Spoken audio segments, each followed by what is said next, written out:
Good evening, ladies and gentlemen, boys and girls. Welcome to the latest episode of the Hard Compound Live. For those of you who don't know, my name's Rich and I run and operate the Hard Compound. We're a one-stop shop for motorsport news, media, articles, competitions, which I promise we are going to run some soon. We are on Facebook at the Hard Compound. Excuse me. Facebook.com/the Hard Compound. We're also on Twitter and Instagram at the Hard Compound, and we're on YouTube as well. Just search for the Hard Compound, 3 words on there, and you'll find all the interviews that we've done. So as you've gathered, we do interviews. This is actually the 41st one that we've done, which is pretty amazing, given that we only started last year. So we've had some great guests on, and all of the interviews are stored in the video section on our Facebook page, on Twitter, and on the YouTube account, as I said. So who have we spoken to? Well, we've spoken to a good number of people from the single seat world and of a certain era. We've spoken to the likes of Mr. Danny Sullivan and Ari Lyndike from the IndyCar world, IndyCar champions and Indy 500 winners. We've had the honour and the privilege of speaking with Mario Andretti back in February, which was absolutely superb. An amazing guy, very humble, and just a bit of a legend, really. We've spoken with David Brabham, and we've had like Derek Warwick on. We've spoken to like Willie T. Ribbs, Stefan Johansson, Perry McCarthy, Sarah Moore from the W Series, Mark Blundell, Alex Caffey. Just recently, we spoke to J.I. Hildebrand from the IndyCar world, and we've got some IndyCar drivers coming up. So stay tuned if that's your kind of thing. From the touring car and the Tin Tops world, we've spoken to Alex Neville, Ryan Falconbridge, Bradley Gravitt, Max Coates from the Mini Challenge, as well as Lydia Walmsley, excuse me, from the Mini Challenge. We've also spoken to BTCC legends like Rob Gravitt, Steve Soper, John Cleland, Dick Bennett from West Surrey Racing. We've spoken with Matt Neal. We've spoken with Louise Goodman, Michael Crease, Jade Edwards, Brad Philpott, Chris Smiley, Rick Parfitt, Jake Hill, Ollie Jackson, Tom Chilton, Andy Prio, Ian Flux, Tom Coronel, lots and lots and lots of great names. So if that sounds good, then do head over to the video section or onto YouTube and check those out. But don't do it just yet, because we've got a excellent guest tonight, former BTCC driver, as well as many other things, and I think the first person we've had on who set a world record. So that's kind of cool. There's all kinds of good stuff going on. So we're going to bring her in right now. She was the last woman to drive in the BTCC before Jade Edwards this year. That's a full season. And we're going to bring her in now. So please join me in welcoming Fiona Leggate. Hi. There we are. How are we, Fiona? You all right? Yeah, I'm really good, thank you. Good. Sorry, that was a bit of a long ramble there, but it always is with me. So hope I didn't keep you waiting. But yeah, thank you very much for joining us this evening. I know you've not been in motorsport particularly for a wee while, so it's thank you very much for coming on and having a chat. That's all right. I thought I was long forgotten by now, but anyway, thank you for inviting me on. No, absolutely no problem, and you're certainly not forgotten. When we announced it, we put a little thing up saying, that you're coming on. There was lots and lots of people were like, oh wow, this is so cool, fantastic. So there's. So there's lots of people of who obviously were into the touring cars in the sort of in the mid noughties, I suppose, wasn't it? And obviously well remembered. So which is nice. Just want to turn my attention to the guys in the comments. Thomas Day is a marshal. Hello, Thomas. Thank you for your continued support. And I saw your car at Silverstone on Sunday. Very cool. What have we got here? Got people on YouTube. Alexi and Simon Steele is on. Oliver Taylor. Hello, everyone. If you have any questions, do pop them in there. We'll try and get round to them. And thank you all for tuning in. Firstly, as I said, thank you for joining us, Fiona. Before we get into the motorsport side, how's it been in the last 18 months at your end? Because obviously it's been a weird old time for us all, isn't it? Oh, for sure it has. I mean, I think it's been a huge learning curve for everyone, really, hasn't it? I don't think anyone kind of in March, not March, just gone, the one before, ever expected that we would still be feeling the effects of it this far on. I think it was all a bit of novelty. Everyone thought, yeah, get a bit of time off work, it'll all go back to normal, and it's been horrendous. I mean, certainly from my work perspective, because I work for the family business at the Tenpin Bowling Alley, we have pretty much been shut for 18 months, so it's been really tough. But I'm back at work, and for once in my lifetime I was like, I cannot wait to get back to work. I think as you said, it sort of taught us all a bit of a lesson. It's taught us to appreciate little things, like things we used to moan about, like, oh, gotta go to work, I've got to sit in traffic and all that kind of thing. And no, it's quite nice. It feels normal, doesn't it, to be able to do that? Absolutely, yeah, for sure. I mean, it was lovely having my son at home, and I must admit, I'm definitely not one of those parents that goes, oh, I can't wait till they go back to school. I was actually quite sad when it came to the point where he went back, but we all need a bit of normality back now, don't we? It's sort of like been going on long enough.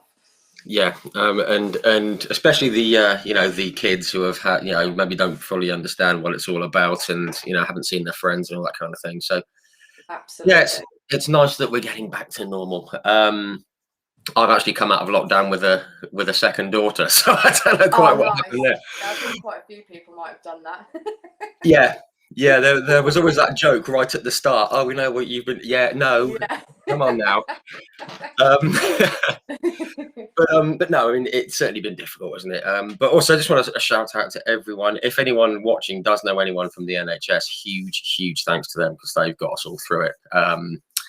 Absolutely. So yeah, but it feels like we're kind of getting towards the end of it. We've all been jabbed. Most of us have been jabbed, and most importantly, we've all been able to get back to watching motorsport. We've been able to get trackside, which has been nice in the last few weeks. So. For sure, yeah, definitely.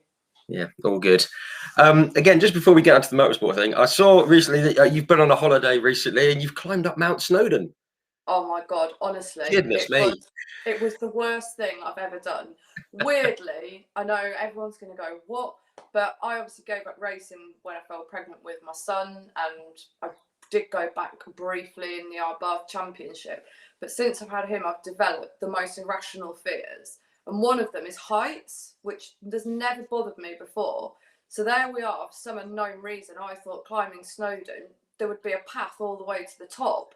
So they've got him and his friend with me, and you've actually got to kind of rock climb on these sheer drops. Well, I was nearly having a panic attack, and my little boy was like, come on, you can do it, you can get to the top. And I can't go any further. He's like, you can keep going. And anyway, 6 hours up and down it took us, but we got to the top and I made it. And I'm like so pleased that I did it, because he's really active.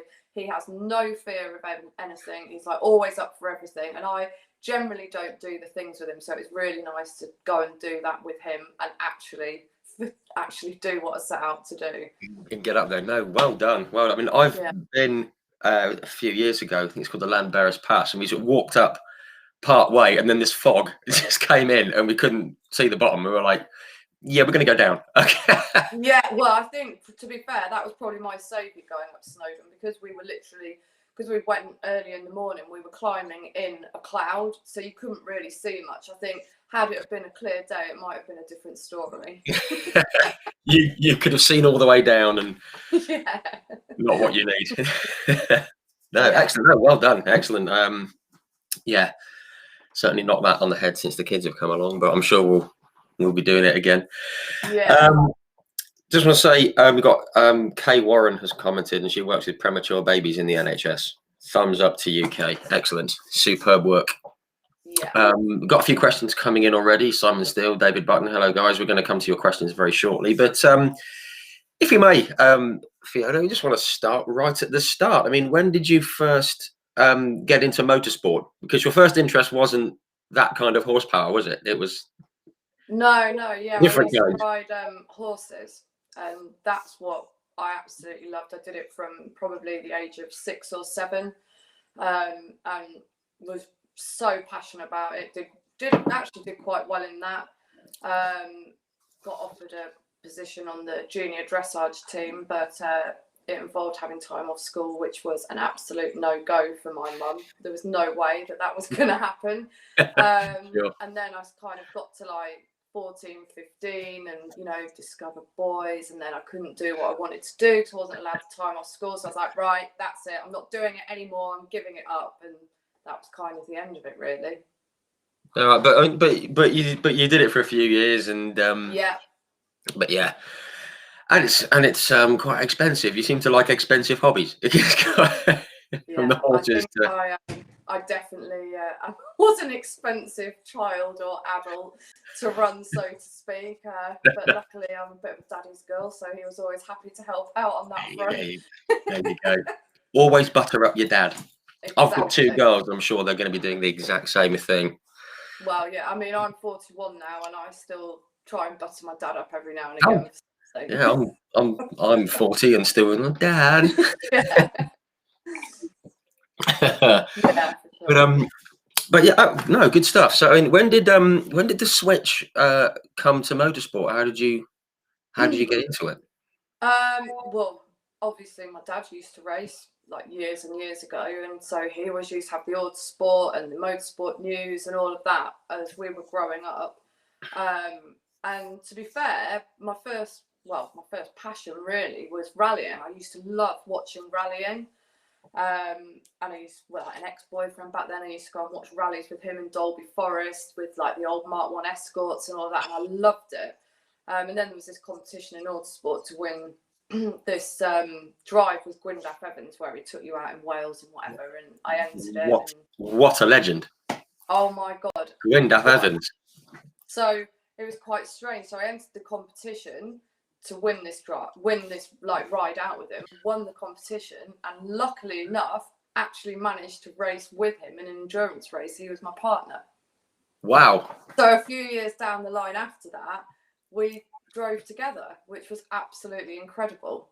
Wow, that must have felt very odd, having just sort of won a competition as a fan to do something, and then a few years later he's like a teammate, I suppose. And wow. Absolutely, yeah. I mean, and you know, some of the people that I've been lucky enough to race within the endurance events and stuff, you know, they were people that I kind of like really looked up to when I was younger and growing up, and you know, like later on in life and whatever. And then to actually be in a car and racing with them in a race, it's a bit surreal, really. Yeah, I'll bet.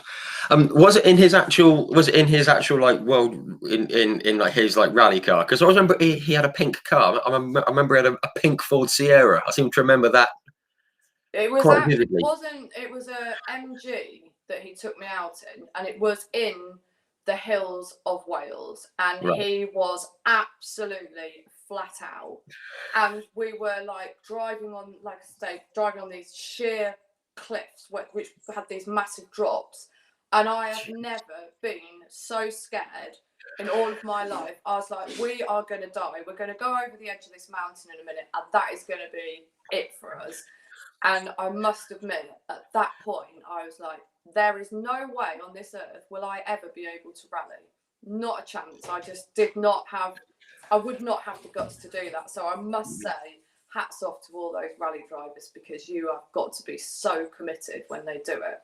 And I'm sure that he probably wasn't even at his 100% driving capacity at that point, you know, and it was terrifying.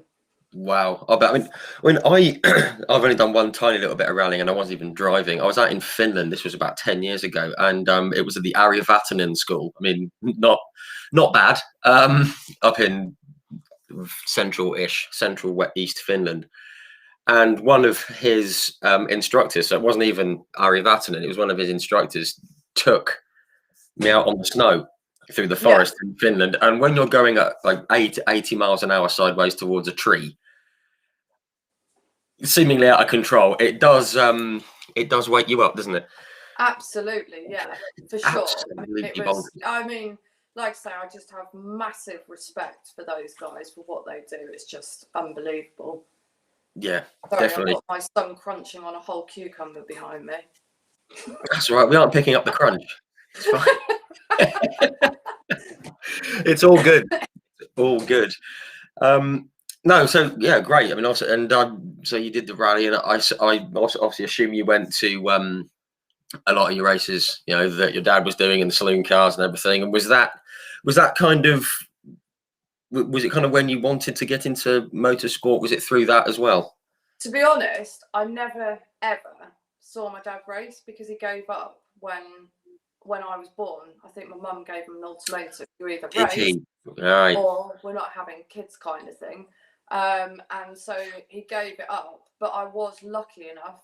Can't remember the year, I'll be honest. It's a long time ago now. But at Cadwell, which is our local track, me and my dad had matching MGs and we raced against each other at Cadwell. Wow. I won, by the way. Although Obviously. my dad will always argue the case that he let me win. Anyway. Oh, of course, yeah, yeah. Dads can't handle losing. No. That's right. But that must have been very cool, though. So, although my dad used to race, I never actually saw him race. But I think on the back of winning that competition with Gwyndaf Evans, it then kind of like, because I've got a brother as well, so normally the racing would come through the boys rather than the girls. But my brother lived away at university and boarding school and whatever. So dad sort of said to me, "Oh, you know, would you like to go racing?" And I was like, "Yeah, okay." So I think I did a couple of lessons, did my odds test, and that was it, straight in. I didn't do any karting, I didn't do anything until I started racing in 2003, was it? I think. Yeah. I think it was. Straight into my first I think race. it was. Yeah. You need to know this. Sorry. But that's the thing. I mean, also, there's so many people coming through karting, but you know, this is something that always comes up on every time we do one of these chats. You know, people either buy a cart or they hire a cart or they're going through motocross. I think Mark Blundell started in motocross, and you know, we had Derek Warwick who started in the stock cars and everything. But the one that I always throw in here was when we spoke with Rick Parfitt Jr. Obviously, his dad was in Status Quo. Yeah. And he said he learned to drive at the back of Brian May's house, racing lawnmowers. As you do. Yeah. I mean, we've all been there, haven't we? Oh, yeah, something like that. I don't know whether I was racing lawnmowers, but I've definitely had a few experiences on lawnmowers at parties and after a few drinks and stuff. We might have to come back to that. That sounds fun. But yeah, I mean, you said you did your your test and you did your odds and everything. How did you sort of get, when you first went into like car racing? How did you first like get the budget and get the car? Because it's quite like in at the deep end, isn't it? Yeah, I mean, like support the whole time. And at the time, MG an arrive and drive package. So basically, you just turn up at the track, they bring the car, they supply the mechanics, they do everything. And it was actually quite affordable. It's about 20, 25 grand, I think, roughly, to do that for a season. I mean, obviously, this was quite a few years ago.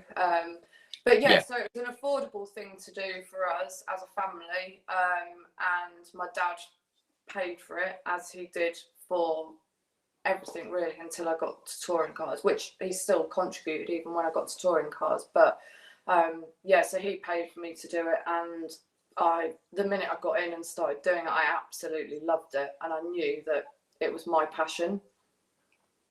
So yeah, I am quite competitive as well, so I think that definitely kind of like went in my favour. But it was tough. You know, every single championship that I did from start to finish, it is definitely not as easy as it looks. You know, you get people standing on the edge and you go, oh, well, they're absolutely crap. They are. Like, what are they doing? But actually, until you get in the car and you do it yourself, you cannot appreciate, you know, how difficult it is, and, you know, like tenths of seconds and whatever, which is nothing, but it's massive when you're racing. Yeah. You know, it's tough.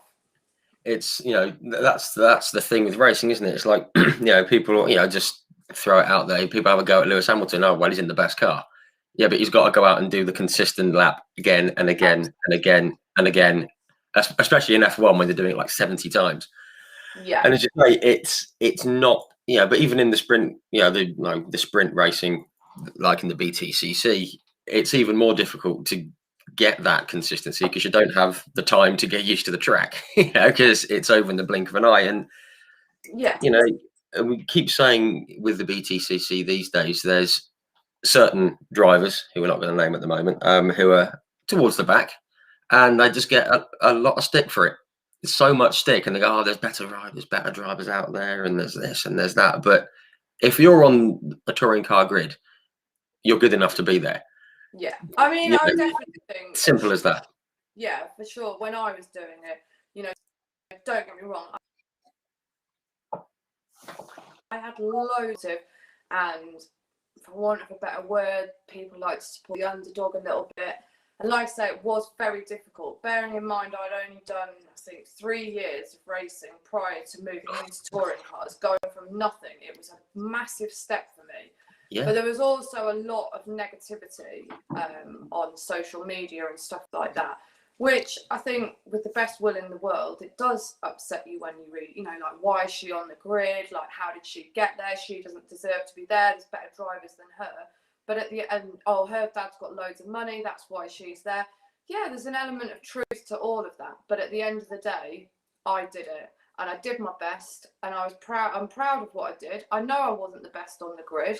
And I've never professed to be that. But I got out there and I did it. And I enjoyed it.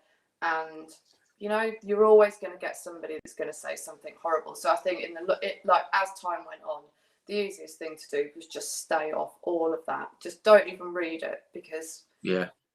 No, like I say, nobody will understand how difficult it is or what commitment it takes until you've actually done it.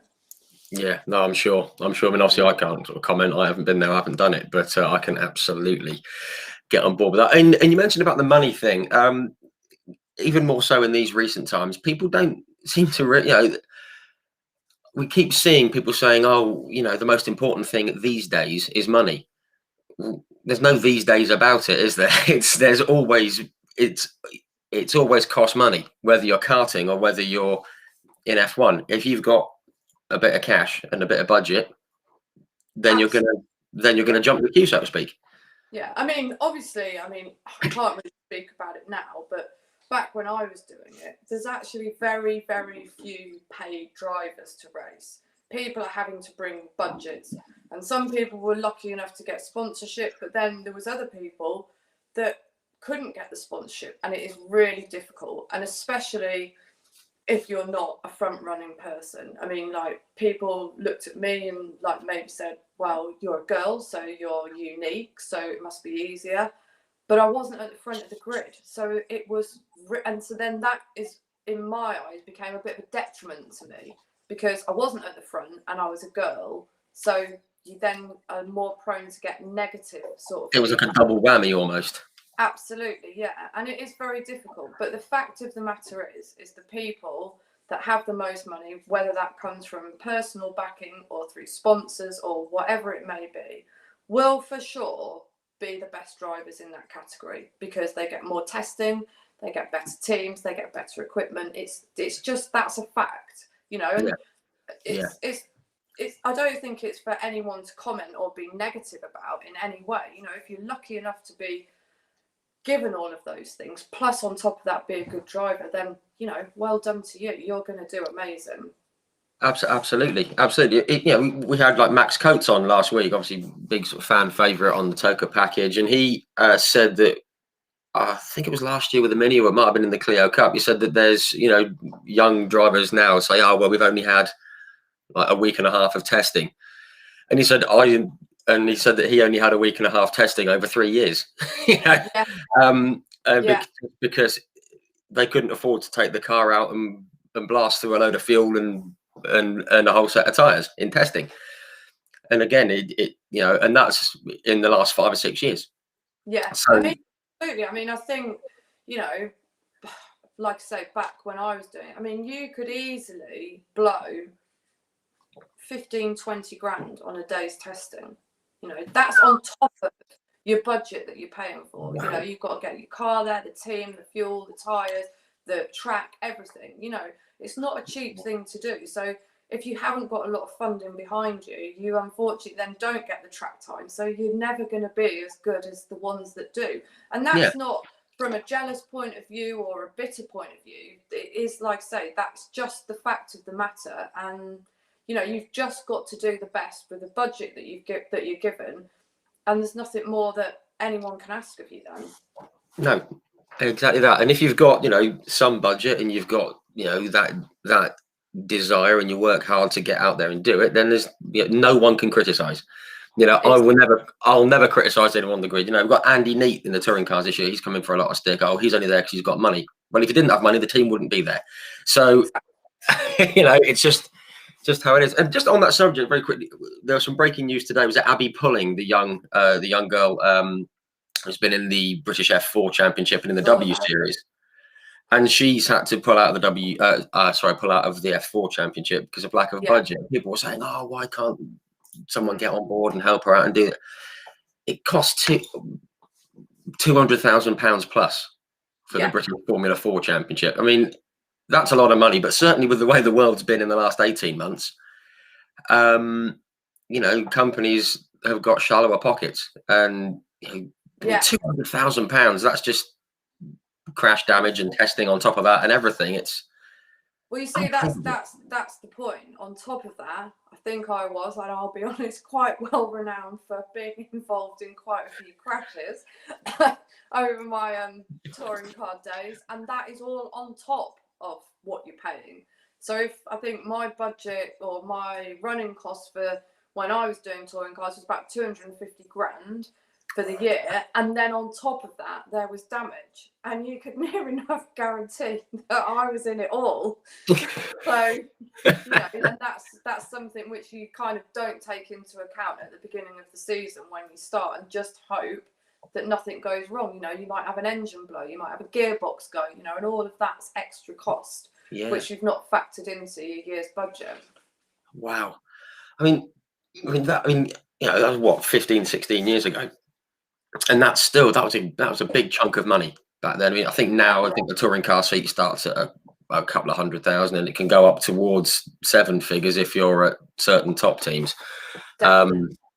Which I've been told in confidence, so I'm not going to say the names of the teams. But yeah, I mean, it's a huge budget, and it doesn't matter how good a driver you are, and if you haven't got the budget, then you can't get the car on the track. But and I think also another disappointing thing is, and something which is quite difficult, I'm sure, for all drivers, is that you get promised the world from sponsors. You know, you get approached by sponsors. I'm going to give you this much money. I'm going to give you this much money. And you get all prepared for the season, and you think, yes, you know, this is what's going to happen. And then at the last minute, they pull out and they're like, well, we're not going to do that now. And so it's so disappointing. You know, like I say, I'm sure it happens to numerous people. And I think that's like, for me, that was one of the hard bits about moving up to a series like touring cars. It's so serious, and it's serious money, and without it, you can't do it. Yeah, sure. And obviously now, you know, with more TV coverage and stuff, there's more eyes on it, and it's perhaps a bigger risk for some companies, or all kinds of things going on with it.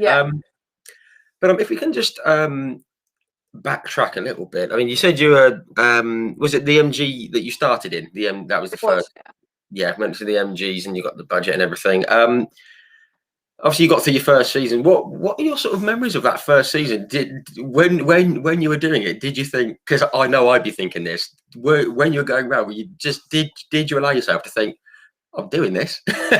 I'm actually racing it. I'm actually out doing it. Because I know if it was me, in the back of my mind, I'd be like, yeah. I suppose so, in a little way. I mean, I, without a doubt, absolutely loved my MG days. They were so fun. The paddock was really fun. It was like, you know, like a really friendly atmosphere, quite sort of chilled out. MG Sport and Racing that they were at the time were amazing, you know, and like everybody came and everyone was so supportive. I mean, don't get me wrong, there were a few incidents with a few people in those days, which I remember we went to an awards ceremony, and I got an award for something, and they did this little like montage of video clips of the season and whatever, and my mum was sat in the room, and you don't swear in front of my mum, it's just, you just don't do it, and it was an onboard camera, some footage of me, and somebody punted me from the back and sent me flying, and all you heard was me go, "You fucking wanker!" My mum was like, "What?" I was like, "I'm sorry." Well, the whole room was in absolute hysterics, and at the time, looking back, it was so funny, but I was absolutely fuming. I bet. I mean, they could have warned you. They could have warned you that, or they could have cut it out or something. Yeah, but it was, you know, they were fun days. I just loved every bit about it. And I remember my dad always telling me, like, when he used to race, I mean, I think back in his day when he used to do it, it was like a little bit more relaxed, and they used to go to race meetings, get drunk at night, get up, get in the car hungover, and just go absolutely flat out. And I wouldn't say it was anything like that, which a little part of me was slightly disappointed. But anyway, but it was very friendly and, you know, a bit more of sort of like a family atmosphere, and I just loved every minute of it. That's brilliant. That's the bit you like to hear, obviously, because we all sort of see what goes on track and all that kind of thing. But it's the bits off track that sort of make it, you know, and that's that's sort of good to hear. Obviously, we don't condone people getting in the car hungover, of course, but no, definitely not. Definitely don't do that, kids. Don't do it. Disclaimer. Yeah. But no, God, those days are long gone now. I think you know, yeah, that was sort of like in the 60s. So yes, that was a long before we existed. It was a different world. There you go. Exactly. Yeah. Not for today. But I mean, I've just got again on the notes here. You know, was it the MG Trophy Championship? Got the fastest lap at Silverstone, which got the top female driver in the MG Car Club little award. Nice bit of recognition. I go, that's always nice, isn't it? God, I was so chuffed with that. I mean, honestly, it was probably like one of the most memorable things that I got, because I was racing against this guy called Barry Benham, who was like amazing, like a really good driver, always used to beat me. I can't really remember what happened, but I think there was some sort of incident, I'm sure, and I think he punted me off, or I mean, I might be wrong on that, but something happened, and I came back on, and I was that angry that I just drove so fast and got the fastest lap, and a bit of me, I'll be honest, came off, and I was like, that's my middle finger to you. Because I think, you know, everyone was like, well, you know, she's all right, but she'll never do that well, and, you know, like, has she actually got the guts to do it? And then when I got that, I was like, yes, he was just like, I can do it. Yeah. But I mean, that's the thing. I mean, you know, there's sort of different drivers say, oh, you know, I drive better when I'm sort of calm and I'm not really thinking about it, I'm just doing it. But then there's others, and you might be one of these, that you drive better when you're just Absolutely. when the redness has come down and you think, right. Yeah. I mean, I remember vividly in my car, not in the touring car days, but in the MG days, I used to go down the straight and I used to be like, come on, drive faster. Like getting really angry with myself, and I could see someone in front of me. And it's just like, I was like, had that pack mentality where I just hunt them down. You know, it was, I was think if somebody had a camera in the car with me all the time, they'd be like, that woman is crazy. What on earth? The helmet goes on and something drops out, and yeah, brilliant. I'm so glad you said that, right? Because I don't race. I did a bit of karting when I was younger, but we had a stag do a few weeks back, and we did one of these like 1 hour karting things where you sort of, you know, you got two drivers and you tag each other into the pits and stuff. And I got like that because I'm a bit of a lunatic when I do get to go racing, because, you know, no law and all that kind of thing. And there's video of me going in this cart, just like thumping around this corner, and I didn't think people could hear me, but I could see people taking videos on the phone and everything, and photos, and there's like all these and then cars going past, and then there's me, and all you can hear is just screaming at myself not to lift and hit the curb and all that kind of stuff, and it was over the engine noise. So I'm like that. I'm competitive, and I'm sure you are as well.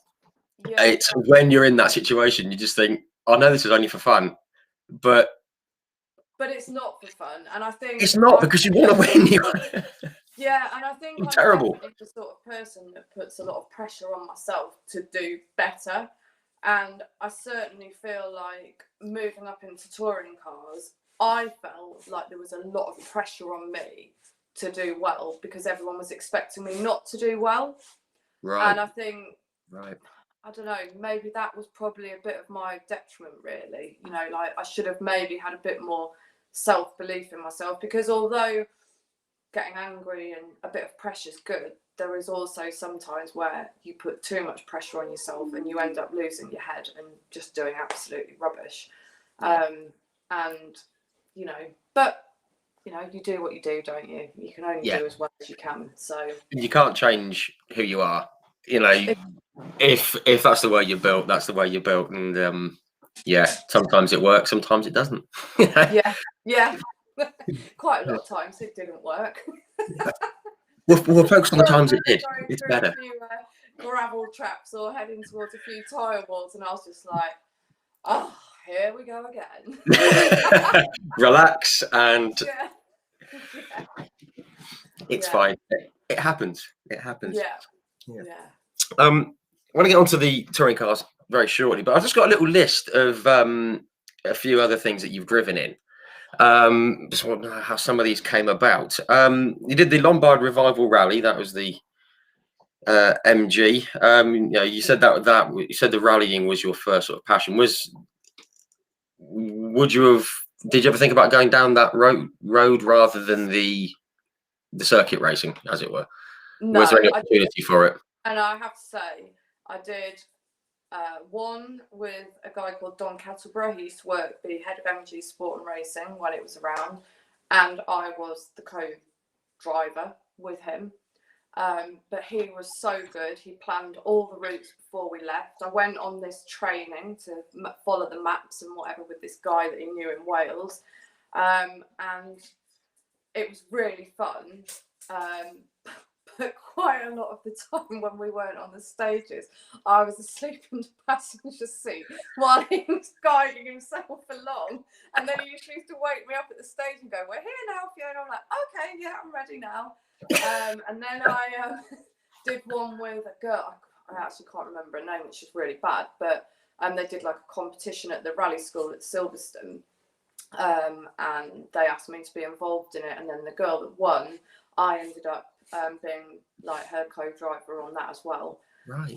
And she had done nothing before, literally just your average Joe walking in off the street or whatever, and she went into it, and I did it with her as well. So wow. I mean, it was loads of fun, but it was nothing serious, you know, and the stages were quite small and there was no drops, and it wasn't like fast paced, so that was about my limit, I think. It felt a bit safer. Yeah. Yeah, I think I'll probably get on board with that. Yeah, I supply the snacks, you just drive. And actually, funnily enough, when I did it with the girl that I did it with, because she hadn't done a lot, she kind of drove and I did the handbrake, which kind of went well. That's fine. Yeah. Just whenever you're told, give it a pull. Yeah. The system works.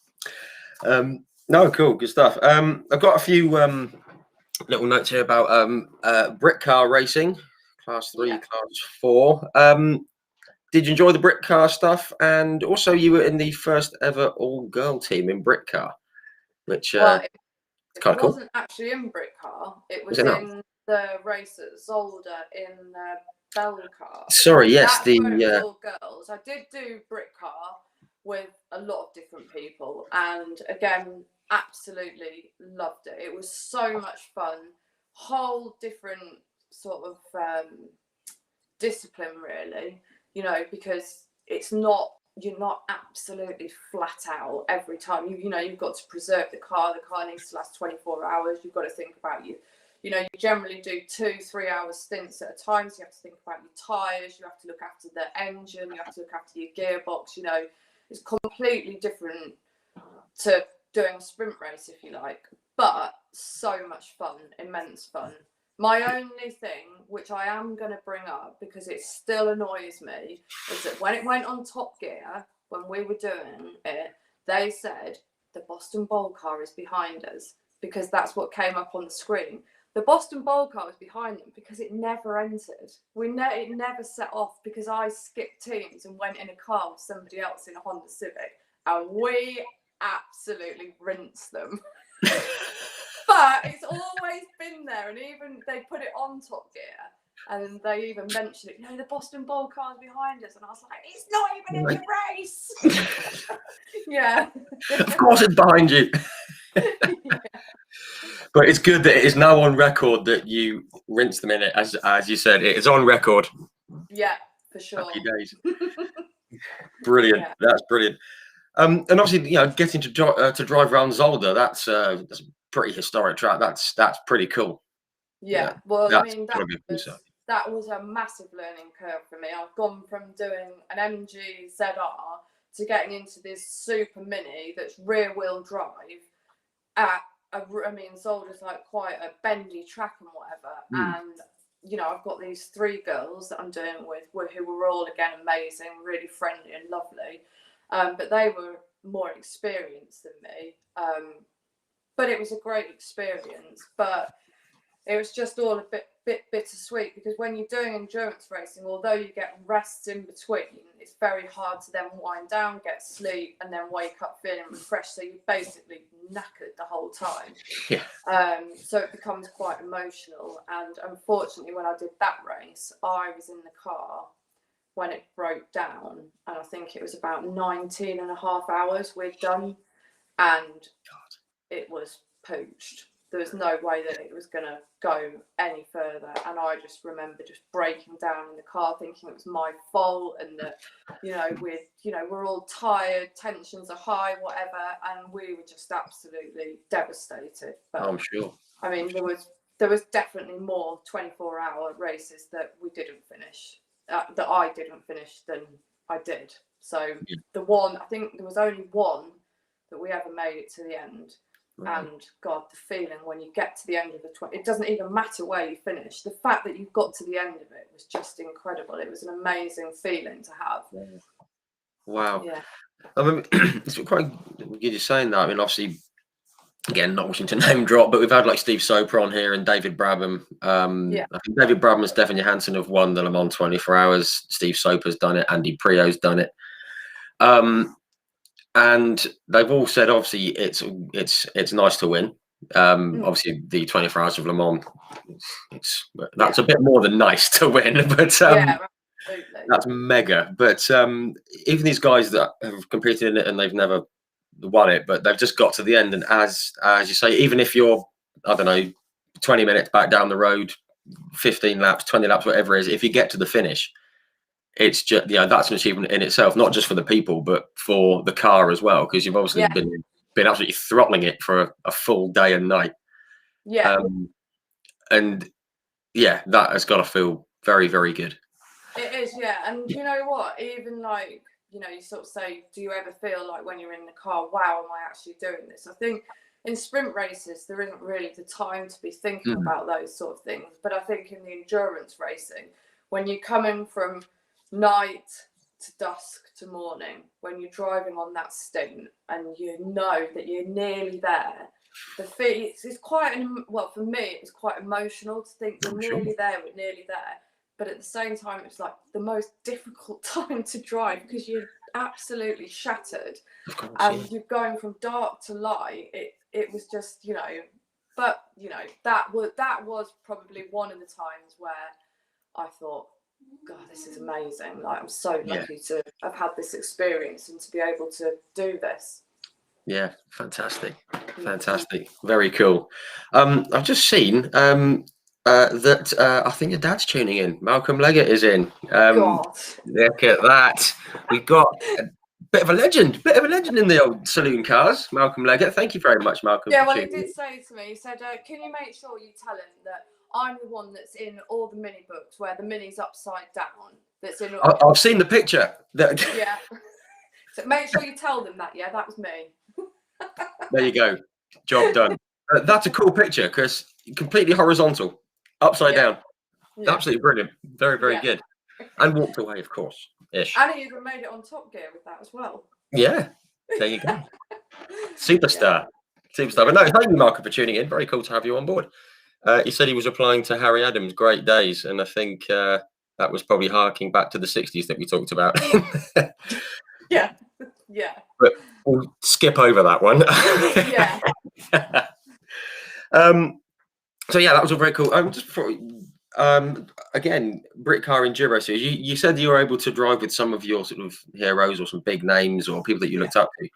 You did, if I got this right, was it the Brit Car Enduro Series with Anthony Reid and Tony Jardine?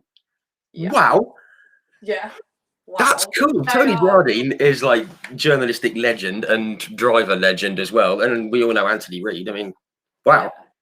I mean, Tony's absolutely hilarious. He is so funny. And like, you know, it makes a difference with, well, for me, certainly, with who you partnered with. If you get on with your teammates, and which we all did, it's just so much more fun from start to beginning. And, you know, Anthony, well, what a driver. I mean, he was, I mean, I think I probably learned the most in my racing with Anthony. He was so helpful, nothing was too much trouble for him. Such a nice guy, you know, and again, so much fun and just a huge amount of respect for him. And to, well, you know, that's when you sort of like pinch yourself and go, God, am I actually doing this with these people? You know, I mean, there's lots of people that I race with, you know, Paul O'Neill, Gwyndaf Evans, you know, and obviously them two, and you just like, how did this even happen? You know, I've gone from somebody who lives near Skegness and works in a bowling alley to be racing with people that are so well respected and well renowned in the racing world. It was just incredible. Yeah, that must have felt very cool. I mean, and obviously Paul O'Neill now is on the TV coverage and doing all kinds of media stuff. Absolutely brilliant. Celebrity Gogglebox, yeah. I think I think he gained about 15,000 followers on social media through that. Oh, really? But it was brilliant. Yeah, brilliant. But yeah, he's Love Island next then. Oh my goodness. Oh, so there'd be a few tuning in for that, wouldn't there? I think I would tune in, maybe. But no, Paul's great, absolutely brilliant. Yeah, what a great guy. And I think it was Anthony Reid. I think we had Tom Chilton on a few weeks ago, and he used to drive with Anthony Reid, and he said that he is the most sort of well-spoken, articulate, sort of posh kind of guy. You know, whenever something goes wrong, you know, everyone's effing and jeffing and everything, and he's like just rolled over and he got out the car and went, sorry, chaps. Oh yeah, I appear to have damaged that one.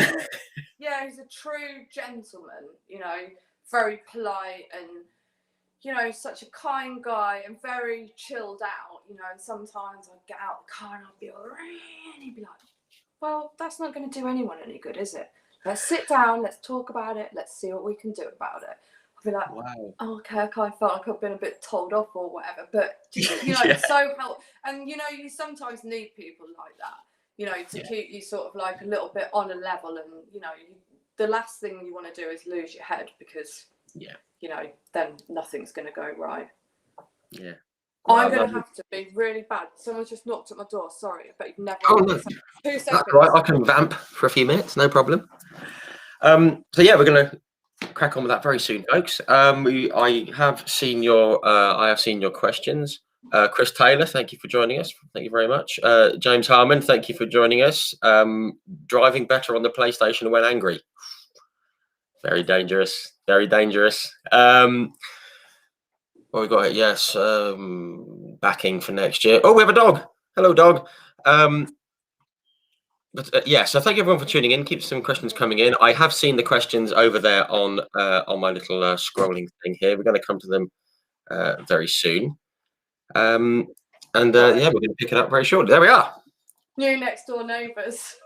Sorry. Oh, you should have brought them in. This is what we're doing. Hi, nice to meet you. Sorry about that. No, not a problem. Well, very quick one on the subject of Anthony Reid. It says, is Anthony Reid just like dad of motorsport? I think even Tom Chilton said that. Tom Chilton said it was like his dad. Yeah. I mean, yeah. I mean, I don't think I could ever say a bad word about him. I mean, not only is he a fantastic driver, he's a fantastic person. He's very kind. very caring, and I think, you know, you meet various different people at various different levels in motorsport, but I always felt like he genuinely cared about me and how well I did, and he genuinely wanted me to do well. And I think to have that belief from somebody as iconic as him, again, gives you that extra bit of boost to want to do better, not just for yourself, but for him. You know, not that there was any pressure from him, but just so you could say, look, I can do it. You told me I can do it, and I can do it. Yeah. And then obviously hearing it from him as well, saying, there you go, you did it. You know, Yeah. Obviously, you know, to get that little pat on the back from him is you know, certainly a shot in the arm. Yeah. Yeah, brilliant. I'm going to come to the touring cars very quickly, but I want to touch on this Guinness World Record that you set, which is pretty cool. It was, correct if I'm wrong, it was for the most motor races in 24 hours. Yeah. How do you do it? What were they, and how did it all come around? I'm pretty sure this was another one of my dad's ideas. So yeah, I mean, again, another amazing experience. So what happened was I was at Brands Hatch, actually doing the Brit car with Gwyndaf Evans. So I went in, did my stint, then got a helicopter over to Silverstone, did 3 or 4, 5, can't remember, races over there, and then flew back to Brands Hatch once he had done his stint. But I just remember at the end of the day, I was literally shaking. I was absolutely exhausted. I'm not surprised. And one of the races that I did at Silverstone was in an MGB, which again, an older car, nothing that I'd ever driven before. And because I hadn't got time for a seat fitting or anything like that, I literally had to have this like a booster seat put into the car, and I couldn't even barely reach the pedals. But I got to the end of the race.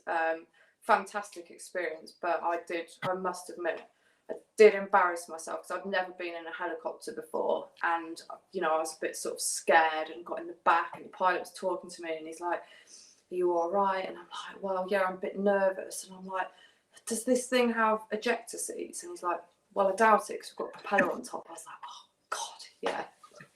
A proper girly blonde moment that was, wasn't it? Yeah, see, I mean, even in the Bond films, I don't have that. Well, you could say, or you know, rather than like ejector seat, is there something that comes out the wall and pushes you out sideways? No, I think that's it. It's cream crackered if it's going down. Just had a question come in saying, "Oh, where did you set the Guinness World Record? And was it just Brands and Silverstone? Was it just there?" Yeah. Between the two, yeah. How many races was it that you did? Can you remember? I knew you were going to ask this. Sorry. It was either 5 or 6, I'm sure, within a 24-hour period. But they say 24 hours, but it's basically in a day. I did them all in one day because they obviously don't race through the night, and the Brit car race was during the day. So it's like early start, and then, like I say, over to Silverstone, and then back to Brands Hatch and whatever. Wow. But yeah, and then plus in between the races that I was doing at Silverstone, I was on the phone to make sure the car was still going at Brands Hatch. So then when I got back, I had something to get back into again. Yeah. Again, very, very fun experience, you know, and I'm glad that I did it. I mean, I'm not sure if it still stands now. And my little boy, he keeps going, "So you're in the Guinness World Records?" And then every time we get a book out, it's like, "Well, it's not in here." I'm like, "Yeah, but I think it's too old now. I don't think it goes in there anymore."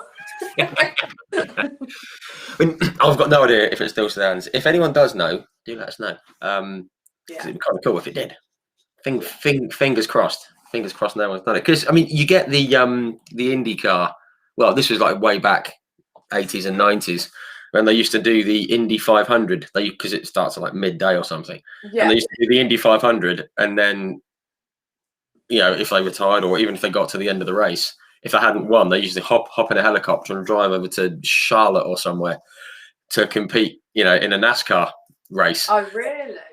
Which is just bonkers. I was watching during lockdown some of the old late 80s ones and said, "Oh, this is so-and-so, so-and-so." Forget who it was. And he goes, "Oh, and he's going to try and do the, what was it? It was the back-to-back 500s or something, because it was there was a 500-mile race somewhere elsewhere. I mean, how mental do you have to be to do that? You've just done the Indy 500. Oh, I'll just hop in a NASCAR now.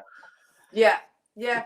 And I think one thing which probably people that don't race, like, you know, spectators and stuff like that,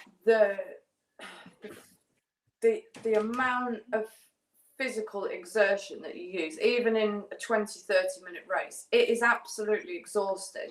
And then you add on top of that 28-30 degree heat in a touring car that's got no aircon, no windows that open or whatever. I mean, I remember, I think it was at Croft, I remember it was absolutely buoyant, you know, and I wouldn't say that I was a gym goer every week or anything like that, but I was reasonably fit. And I remember my mechanic having to physically lift me out of the car after a race, and they had this massive fan because I thought I was just going to pass out. The heat is insane in those cars. And like I say, you know, at the time when you're doing it, you're absolutely, well, flat out for your capabilities or whatever. So you don't think about it. It's not until the race comes to an end where you're just like, oh, you know, and touring cars was 3 races in a week, you know, 3 races in a weekend. Wow. That's, you know, it's tough physically and mentally. Yeah, I'll bet. And obviously adding in, you know, the travel before and after as well, that sort of takes a toll. You know, people say all these F1 guys flying around in their private jets and everything, but it doesn't matter what you're flying in. If you're flying for 7 hours, that's tiring. You know. Yeah, definitely. Yeah. That's on. And I never made it to the private jet stage, but I can imagine. Well, you got to the helicopter stage. I mean, that's pretty good. Well, yeah, okay. Not bad. Right. British touring cars. Now, a lot of people that follow the page are well into the touring cars, which is excellent. Obviously, it was quite a big step up, as you said. How did the whole thing come about? So I was approached by Marvin Humphreys, who ran Tech Speed. He had a close relationship with Paul O'Neill, who had a close relationship with AAA. Marvin did a lot in the MG ZRs when I was racing them, and I'm pretty sure that he was approached by AAA, who had been approached by somebody that wanted to run bioethanol. And because it was quite a unique fuel, they wanted to have a unique person driving. So a girl kind of fitted the bill. And because I didn't do as well in touring cars, but I was actually not a bad club driver.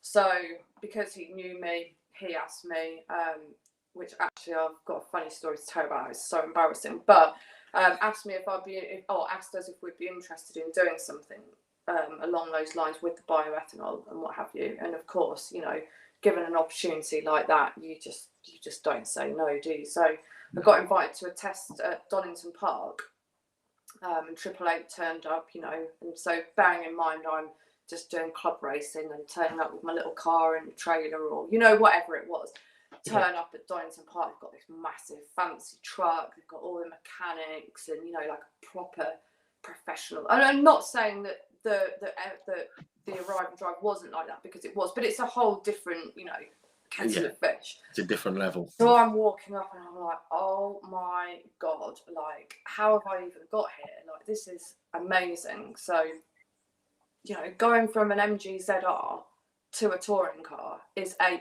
massive jump. You know, they're not even similar. You're going from like basically a road going gearbox to a sequential gearbox. You've got 1,000,001 buttons in front of you. You know, it's just so daunting just seeing that. Anyway, went out, did the test, didn't do too bad, you know, and they're like, you know, when you come in, you need to turn the engine off because you can't have the car overheating. And, you know, it's just so very different. Yeah. And I remember coming down the pit lane, you've got radios as well, and they're like, right, turn the engine off. But what they didn't tell me is that when I turn the engine off, your power steering goes off. So I'm turning to go in the garage, and I can't turn the wheel, and I've hit and you've killed the garage wall on my first ever test with you hit the wall. I hit the wall, the garage wall as you're turning in. Oh. But by the most amazing stroke of luck, it hit on the towing bar. So I didn't actually damage the car. I damaged my ego massively, and I was so embarrassed. I'm like, I'm a girl that's come into this, that's like trying to prove herself, and I've just driven into the bloody garage door. But anyway, yeah. So that was my. Oh goodness! You touring must have cars. thought, oh, what has just happened? I did. I was just like, can I just go a little bit further down in this seat? Because I really want to look out the window. Go out the trapdoor. Yeah. Oh dear. But it obviously didn't sort of, you know, it didn't affect anything because obviously, you know, we managed to get into the seat. But I just want to talk about the bioethanol fuel thing because obviously now it's sort of, you know, the whole green fuel power systems with that electricity and hydrogen and all that kind of stuff. It's all come back to the fore. But I remember when, because I didn't find out until like the TV coverage that it was the bioethanol fuel thing. And I just remember thinking, wow, that's kind of different. And obviously it was, I guess it was quite a good publicity thing as well. Again, something different. And yeah, I mean, was it any different to driving a normal car in terms of? No, not really. I mean, it did use a bit more fuel, so we had to carry more fuel. But the performance itself, despite a lot of speculation, was actually no different to a car that was running on petrol. You know, it still performed well. It's just that I was a rookie in it, so but it kind of worked in my favour a little bit. I was like, oh yeah, it's bioethanol, but it was nothing to do with that, you know. And that was my opportunity to be able to get into touring cars, because I'd never have been able to have done that without that opportunity, because it was government backed. So the government actually put money into me driving that car. I mean, we still had to bring a bit of the budget with us, but you know, it was just a fraction of the cost. So without that, I don't think I ever would have got into touring cars in the first place. Right. So that was the help on the financial side. It was an amazing opportunity, which I was really, really grateful for. And that gave me the stepping stone to be able to continue sort of like for the next 2 or 3 seasons. And, you know, they kind of made me, you know, it was a proud moment as well to be the first person ever to race a bioethanol car. You know, and with the way that things have moved on now, you know, it was a proud moment and a nice achievement for me. And you know, I felt quite privileged to be the person that got asked to do that. Yeah, no, it's fantastic, and it feels like, you know, maybe it was the start of, you know, certainly in motorsport, the start of, oh well, maybe there is another way to go about this. I mean, it's taken a while, but yeah, well, yeah, absolutely. But everyone starts somewhere, don't they? And, you know, exactly. it was, yeah, it was great. But I mean, I will say there's definitely a difference between racing in club racing and racing touring cars. It's a whole different kettle of fish on every level, on what it's like in the paddock, what it's like as for your driver ability, what the cars are like. I mean, it's just incomparable. And I think, if I'm being honest, I didn't expect it to be that different. Right. Really. It was a bigger jump than you thought. Oh, absolutely, yeah. I think there's probably quite a few drivers would probably say that. You know, I mean, even, you know, we mentioned like Rick Parfitt earlier on. I mean, he came on for a chat. It was just shortly after he was announced in touring cars, and obviously he's done great stuff in the GT world. He's won championships and everything. And he said, you know, and he got in the touring car, and even he just thought, "Whoa, this is," you know. I mean, yeah, maybe not as powerful or anything like that, but just the way it handles and all that kind of stuff. It just a touring car is different to anything else, which I suppose, you know, which I guess is the way it should be. I suppose, it being the top of the touring car ladder in the UK. Just seen a comment came in from that says like Mitch Marie says the record still stands on the Guinness World Records website. Oh, so there we go. I don't know who that is. Yeah. Celebration hats on, it stands. Excellent. That's good. Thank you for finding that out. Thank you very much. Just talk about the car and the BTCC. I mean, obviously it was the Astra Coupe, wasn't it? Which is one of the best known touring cars. You know, it doesn't matter what fuel's in it. I'm properly jealous that you got to drive that car, because I mean, it's. Can I also just add that is actually parked in a garage at my dad's house. Yeah. Right, I'm going to get his address. I'm going to come have a look. Yeah, it's we got it out the other day because my dad kind of collects cars. He's got 6R4s, Lancia Integrales, Renault 5s, My God. Mustangs. He loves cars. So we had to move my touring car to get this car out that he wanted.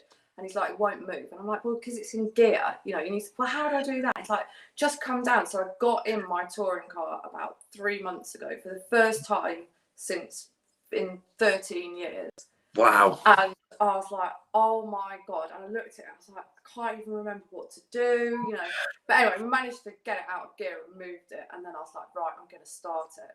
And we've tried to fire it up, but it just didn't go. It went for a split second. I was like, oh, the noise. And then that was it. And it just, Yeah. all of a sudden, I love your dad. Yeah.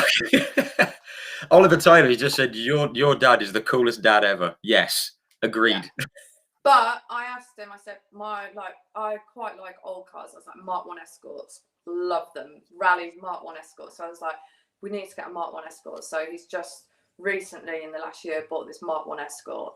And I took my son out in it, and we actually went to Tesco's to get something, and all the boy racers were out and whatever. And so I was like, right, come on, Josh, we'll drive past these. And then he's sat in the passenger seat, obviously with the horn on the foot panel thing. So we go past, he's like, beep, beep, and they're all like videoing us as we go past, and we're just wheels spinning off. Like a right chav in Tesco car park. Showing them how it's done. Yeah. This is a car. Yeah, that's right. Yeah. I just had a comment. Dave Chambers, hi Dave. Good to see you the other week at Silverstone. He says, Silverstone at Thruxton, sorry. It says, is your dad taking adoptions? I'm first. No, I'm definitely at the top of the list here, definitely. Fair enough. Family first. Definitely family first. I'm not sharing. And why should you? It's your car. No, cool. I'm just going to go back. Obviously, that first round in the touring cars. Obviously, you're in the car. I've got a note here. Was it you came 11th in race 1, and then 14th in race 2, and then in the points in race 3, point scoring in your first sort of round at Crofts. I can tell you don't remember that, but I can tell. Well, I don't remember the positions that I finished, to be fair. But yeah, I'll take your word for it. Points scoring. When you were sitting on the grid, what did you think? Was that one of those moments of whoa? Yeah, definitely. I mean, I think, you know, whenever you're on a grid, whatever championship you're in, whatever series you're doing, it's definitely nerve-wracking, because that is the time where you kind of can reflect, well, not reflect, but you think about what's going to happen. You think about what you want to do, like where you want to finish, you know, what are you going to do to get further forward and whatever. Because once you go, you don't think about anything really. Your concentration is massive, so you don't have time to think about anything else. But on the touring car grid, there's so much pressure because there's so many people there watching you, and being the only girl, most people are looking at you because, you know, I'm not saying, you know, they're obviously looking at the front runners and stuff like that, but like I said, like kind of like brushed on earlier, being the underdog, being the girl and whatever, there's a lot of people that want you to do well, but then there's people that are waiting for you just to the little snidey ones there. And being on the grid, you know, you're doing a start, which sometimes it goes great and sometimes it really doesn't. It's horrendous. Sure. And so that pressure is more so on the grid, well, I felt, for me, because all eyes are on you. And if you mess up, everyone's going to know about it. And I mean, we did like a promotional thing before we went to Silverstone in Milton Keynes, and they shut off the roads in Milton Keynes. And everyone that knows Milton Keynes, it's very square, isn't it? You know. Yeah, it all looks the same. Exactly. Yeah. It's the worst. You know, it's not the worst place. I didn't mean that, but it's for driving because you look for landmarks when you're driving. In Milton Keynes, I've been there. Yeah. No, you haven't. Yes, I have. Yeah. Apart from the concrete cows. The weird concrete cows at the side of the road. That's right. Yeah. But it was packed and everyone was there that come to watch us prior to this race. And everyone's going off, you know, you've got the likes of Matt Neal, Colin Turkington, you know, Gordon Shedden, all of these like amazing drivers. And then it comes to me and I'm like, here we go. I stalled. And everyone's like, way! And I'm like, oh no. Like, great. It's so easy to do in a touring car, and especially when you're a rookie, you know, getting that, you know, to make a bad start is easily done. So yeah, no, I'm sure, especially with nerves and everything flying around. Got Paul Crowcroft. Thank you, Paul, tuning in. Appreciate the support of the page. He said a touring car grid must be like being like being a fish in a bowl. I suppose it probably is, isn't it? Just there and yeah, definitely. I mean, you know, like I said to you, the jump from going from club racing to touring cars is immense. It's indescribable, and certainly I think, you know, even I thought to myself, oh, yeah, I can do touring cars. Can't be that hard, you know. Like, I've not done bad in this club racing, so it's just going to be the same, but just in a bit of a better, faster, bigger car, whatever. No, it's not even comparable. And you know, you have to think, really, I was pretty inexperienced as a driver, and although I don't regret it, I do think that it was probably a step too soon initially, you know. Right. But you learn quickly and you adapt quickly, and you know, like I said, you just do the best that you can at the time. So you know, I did enjoy it, but it was extremely hard. Yeah, that was nerve-wracking. The nerves and everything else. I mean, yeah, you mentioned about people sort of looking at like the girl on the grid, and I've done it. You know, I remember, you know, we spoke with Emily Linscott. She's out in the USA. And I remember when she was in the Genettas, the amount of people that were watching, thinking, "Oh, girl, which one's she?" When she comes past, and you do look, just because it's just get something different. Well, You know, human nature, isn't it? You know, of course. You know, it's we've got like Lydia Walmsley in the minis and Hannah Chapman and all these, and all these races. And whatever gender you are, you always sort of pick. You know, you think, "Oh, female racing, excellent." Yeah. So yeah, and not knowing the pressure that, you know, the drivers, you know, will obviously feel from that, because the drivers know that as well. Well, I actually did a Radio 2 interview with Jade Edwards prior to her doing her first race at Silverstone. And one of the questions that was asked on that was, and this is a bit controversial, but it's something which I always feel like I need to say, is like, is there a difference between men and women? And, you know, there's the women out there that will say, no, we're all exactly the same, there's no difference between us. I actually disagree with that. And I think it's a lot harder for women. I think the way that men's brains work, the way that their bodies work is completely different to a woman. That's just fact. And so I'm not saying that women can't do it, but I definitely think it's a lot more difficult. And I think that it will always be a male-dominated sport because because of the makeup of a man, they are just naturally better at it. It doesn't mean that a woman can't be as good as them, but naturally I think it comes probably better for a man, and that's my honest opinion on it, you know. No, sure. No, that's absolutely fine. I mean, you know, obviously being a bloke, I mean, it's probably easier for me to say, oh yeah, we're all the same and everything, but I'm not on, say, your side of the fence, so I can't make a fair and rational comment on it. But I think you just got to look at, you say about the mentality thing, and you just got to look at attitudes to the W Series. I mean, I think it's a brilliant idea. You know, just again going back to Abby Pulling. I mean, she's had 2 drives in the W Series this season in support of the Formula One, in front of the world. Yeah. That she wouldn't have been able to do otherwise.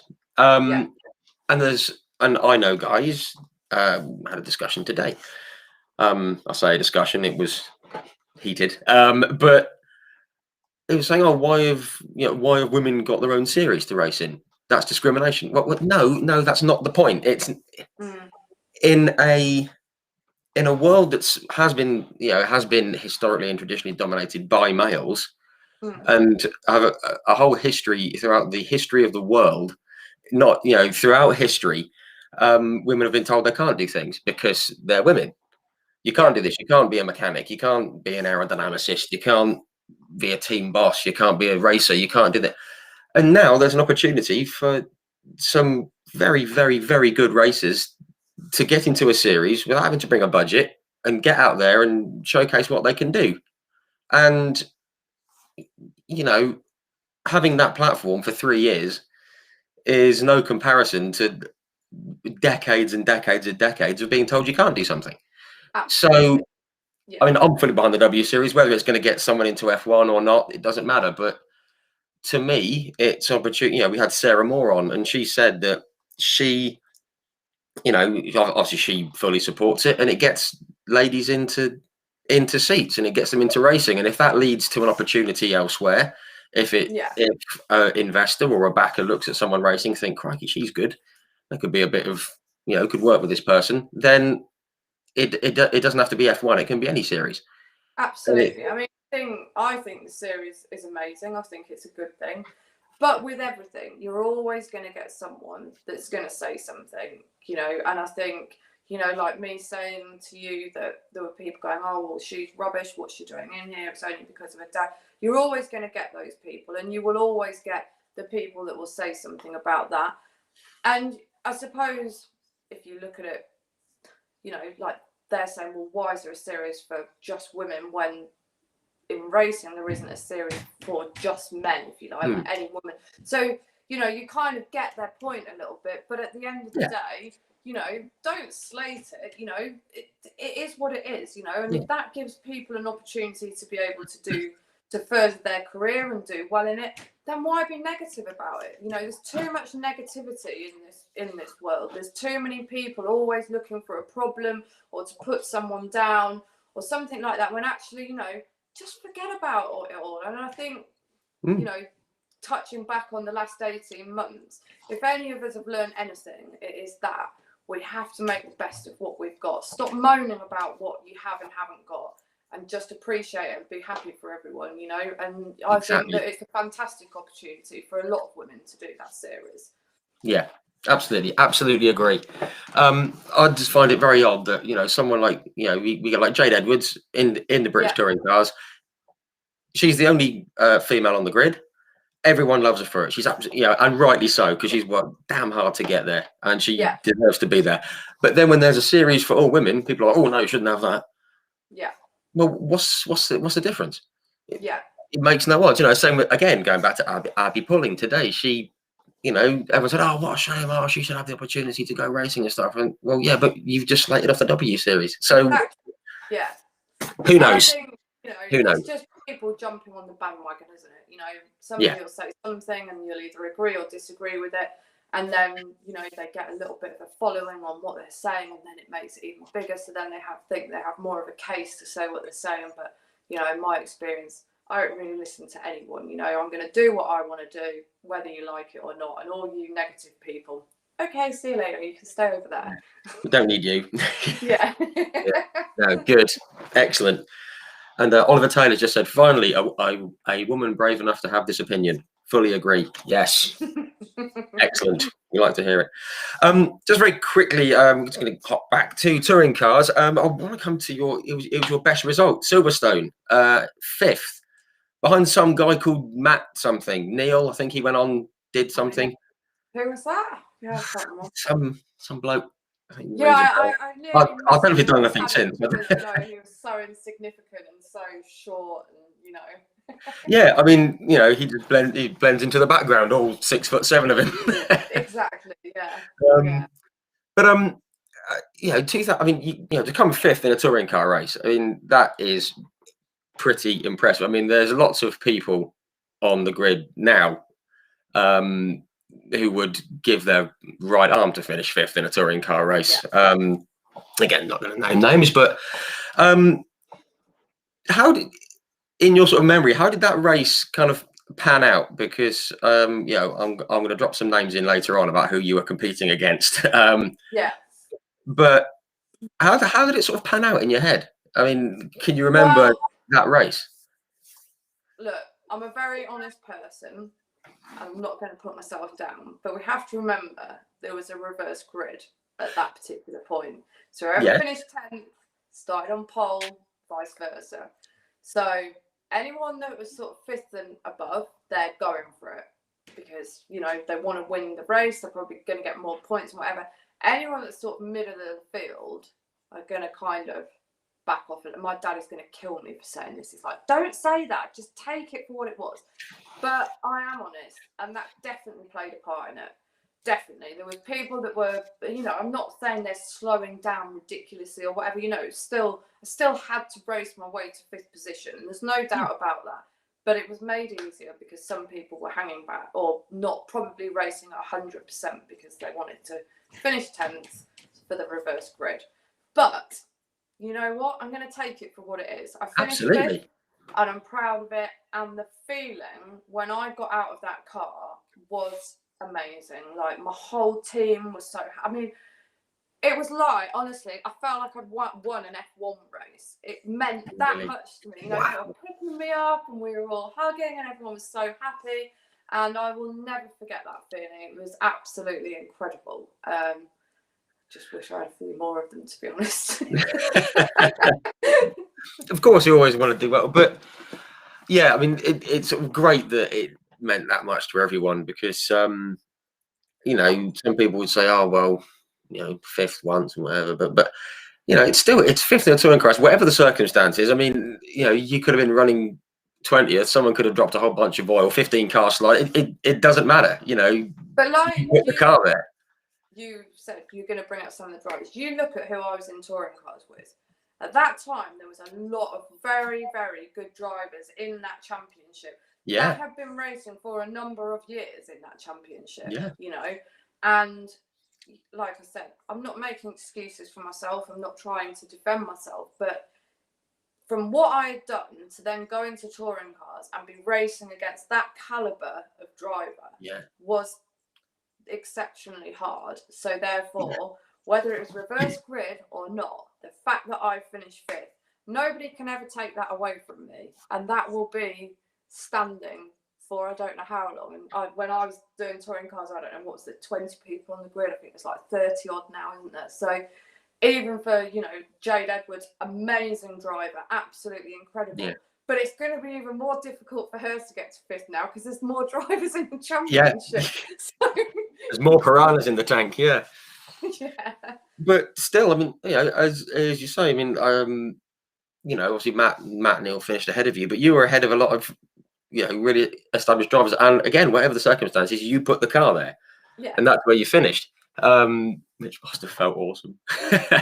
Honestly, it did. I mean, I can even remember now vividly driving past, you know, overtaking some of these drivers. And I mean, like I said, you don't really think about anything when you're in the car. But I remember that race going, oh my God, I've just gone past him. And then coming across the line and like the pit, like the team were on the, you finished 5th.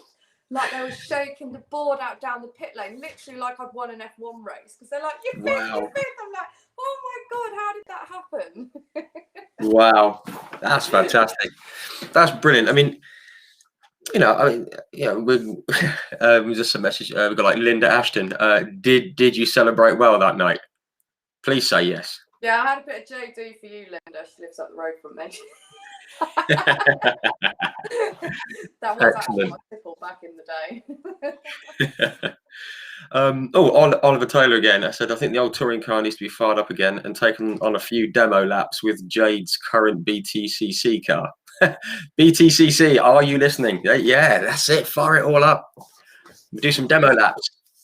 That'd be good. You know, I finished 13 years ago, and a question gets asked to me, do you ever want to go back? Would you ever do it again? My answer to that is no, because I finished doing what I did. I would be rubbish now. So the thought of even getting in a car against Jade would just be like, no.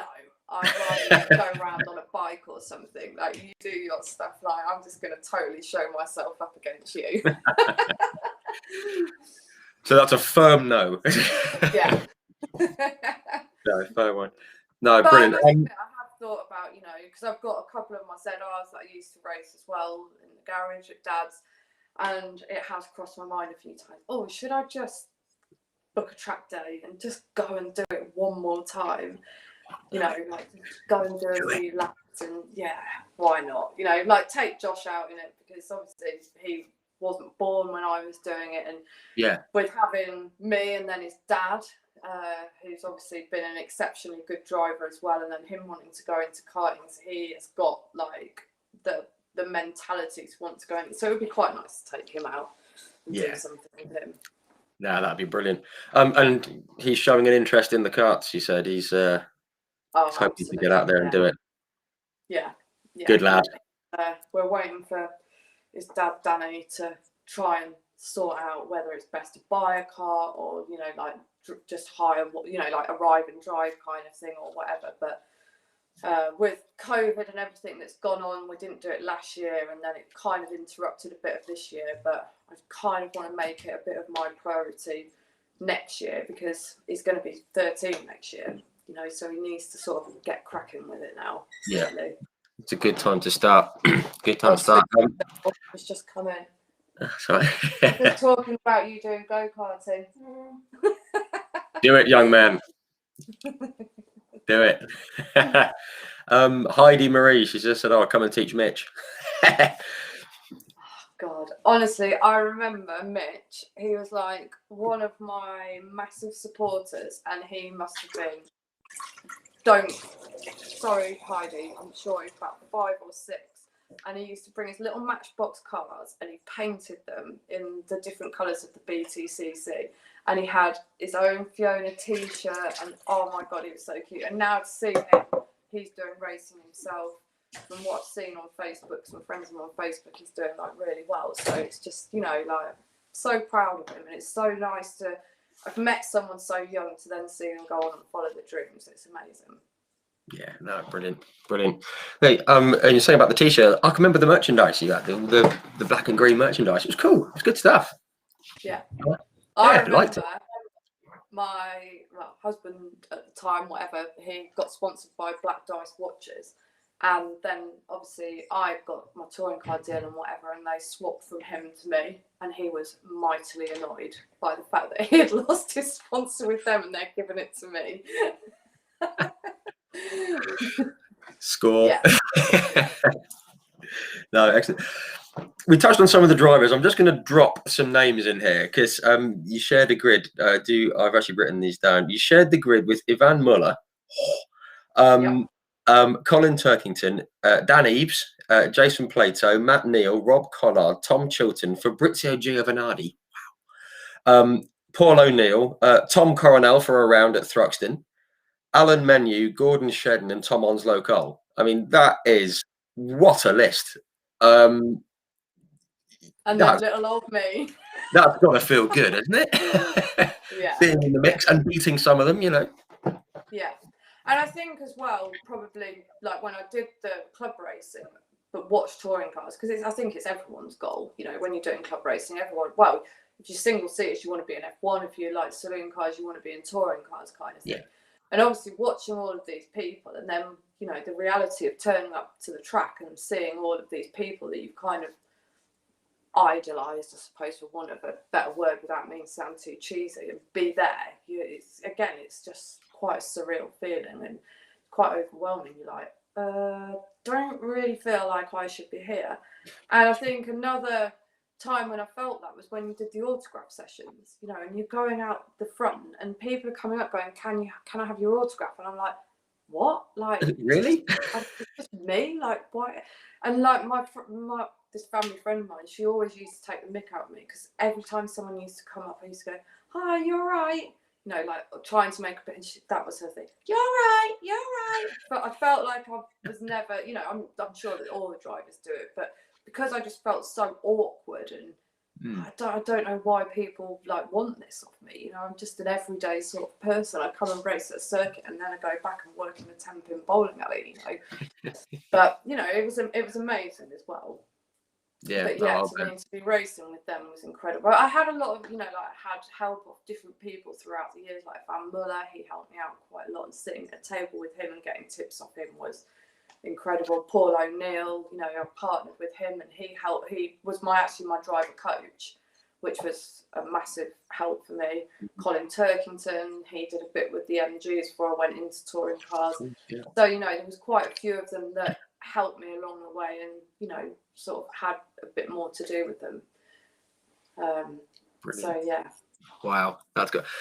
Just taking up to the present day, I don't know if you follow, but with the touring cars, you had like Michael Crease. Obviously, everyone knows Michael Crease. The fans, huge favourite. He's not in the series this year, but it was his first year when I think it was 2019, and he started racing 3 or 4 years earlier, won in the Ginettas, and he always refers to himself as just like a plumber from Kent. He's just like a plumber from Broadstairs, and he said he got into the touring cars after like 3 or 4 years only of racing, much like you did, and he said when it came to the autograph session, the pit lane walk, he was like scurrying down the back of the garages trying to get the autographs of the guys he was going to be racing against. This was at the first round. He was like, because he couldn't believe that he was there. He was like, I just want to go and see Tom Chilton. I want to go and see Colin Ferguson. I want to go and see Matt Neal and all that kind of thing. And it was the first time he did it, and he thought, no one's going to want to come and talk to me. And then it turns out he had a huge queue. Yeah. And I suppose probably in a little way I kind of had a bit of a benefit because I was the girl, you see. Like, I actually had quite a lot of people that came, but I think for that reason. But it was always worrying when you go out the front because you've got all these iconic drivers that you're driving with, and you think, well, why would they want to come to me? Like, they're all going to have these massive queues, and I'm going to have like 2 or 3 people stood in front of me because, and I think it's quite sort of like humbling, I suppose, and an amazing feeling. And I totally get where he's coming from with what he said, because that's exactly how I felt. I felt like a bit like a fish out of water, really, that I didn't really deserve or should have been there, really. But in hindsight, I did deserve to be there, and I was there. And I think racing as a whole has molded me into the person that I am today, because before racing I was very shy, didn't really talk to anyone, was quite introvert. But then when you go in racing and you talk to so many different people, you kind of come out of your shell, and I definitely think it, like I say, it made me who I am. A bit corny, but yeah. Yeah, no, brilliant, excellent. No, cool. Right, just got a few little fun questions that we'd like to just wind down with. Because obviously we've been so serious so far.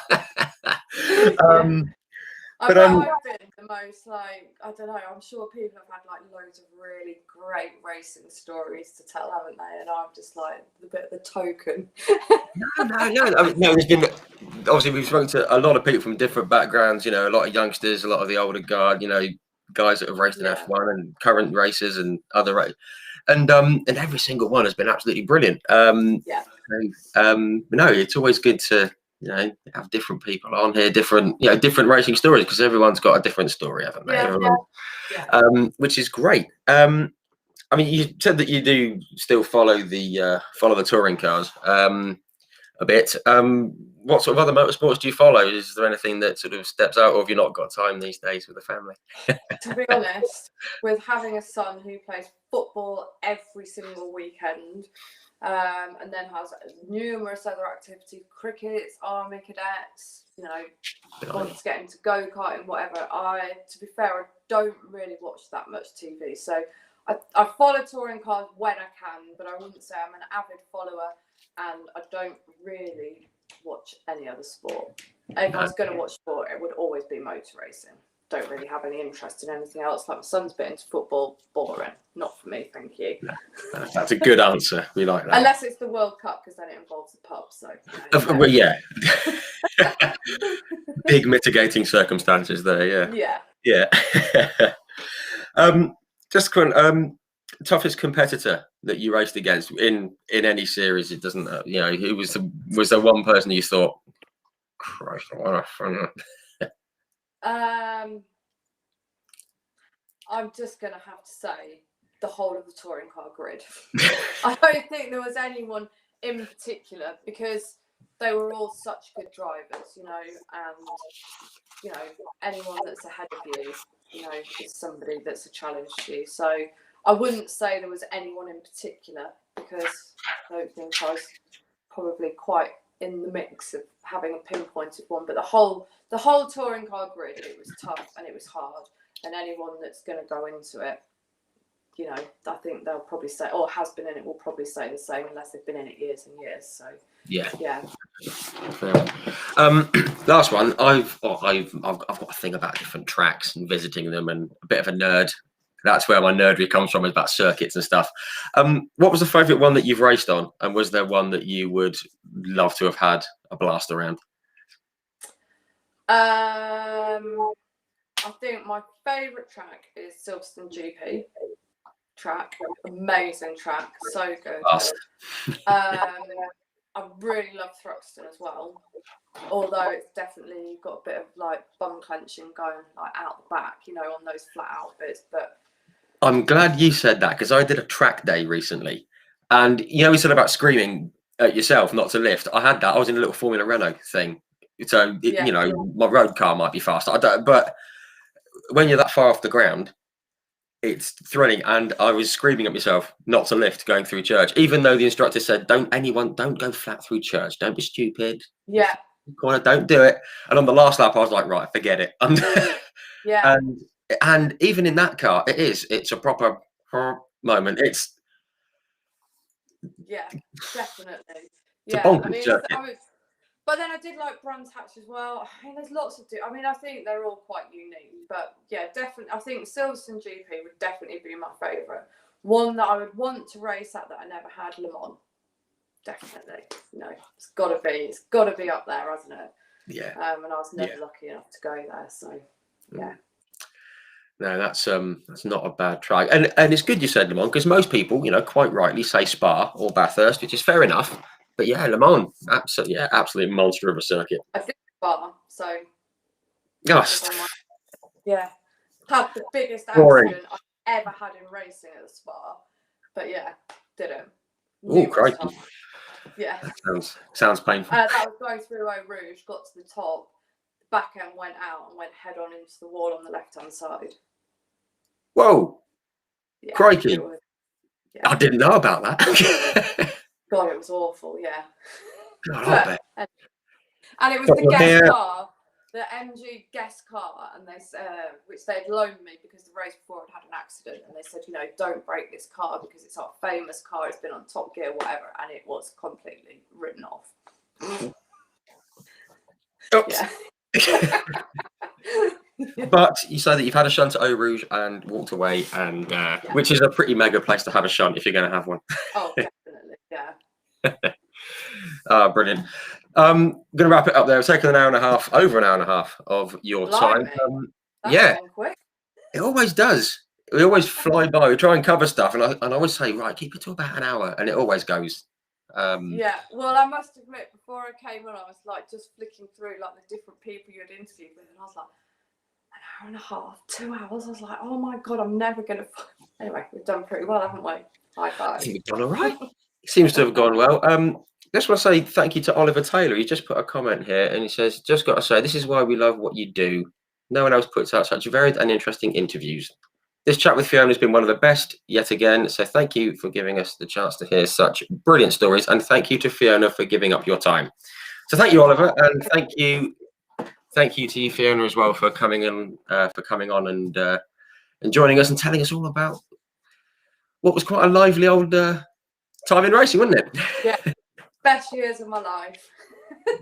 Perfect line to end on. That's absolutely brilliant. Thank you very, very much. Really appreciate your time. And yeah, thank you to everyone for tuning in as well. Yeah, so, yeah. Thank you ever so much for everyone for listening to me, and thank you for inviting me on. It's been an absolute pleasure. So it's been a real pleasure having you on. Thank you very much. And we'll catch up with everyone soon. Okay. Bye-bye.